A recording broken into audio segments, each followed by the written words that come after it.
আপনারা কি স্থায়ীভাবে মোটা হতে চান? তাহলে এই ভিডিওটি আপনাদের জন্য।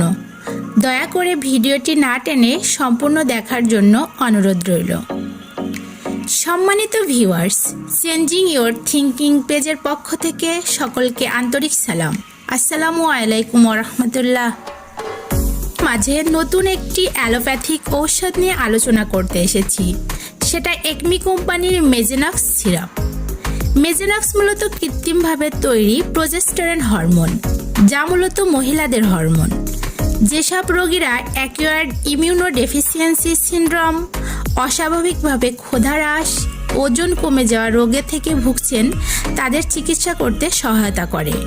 কখনো কখনো এই ঔষধটি অন্যান্য ঔষধের সাথে মিলিত হয়ে স্তন ক্যান্সার বা এন্ডোমেট্রিয়াল বা পেটের ক্রমবর্ধমান ক্যান্সারের চিকিৎসার জন্য পদ্ধতির একটি অংশ হিসাবে কাজ করে। এই ঔষধের মাত্রা রোগীর স্বাস্থ্যের অবস্থা বা চিকিৎসা প্রতিক্রিয়ার উপরে নির্ভর করে।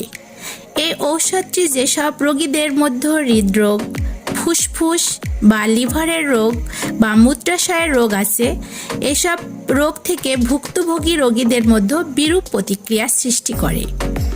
আপনি গর্ভবতী হলে বা খুব শীঘ্রই যে কোনো সময় গর্ভধারণের পরিকল্পনা করলে বা শিশুকে বুকের দুধ খাওয়াচ্ছেন, সে সকল ক্ষেত্রে যথাযথ চিকিৎসা গ্রহণ করতে হবে।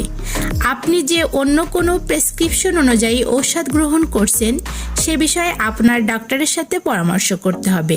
যেমন গর্ভনিরোধক হিসাবে আপনি মুখ দিয়ে হরমোন জাতীয় কোনো ট্যাবলেট গ্রহণ করছেন বা কোনো খাদ্য তালিকাগত সম্প্রক গ্রহণ করছেন, কারণ মেজিস্ট্রেল অন্যান্য ঔষধের সাথে পারস্পরিক সম্পর্ক তৈরি করতে পারে এবং বেশ কয়েকটি স্বাস্থ্য জটিলতা সৃষ্টি করতে পারে।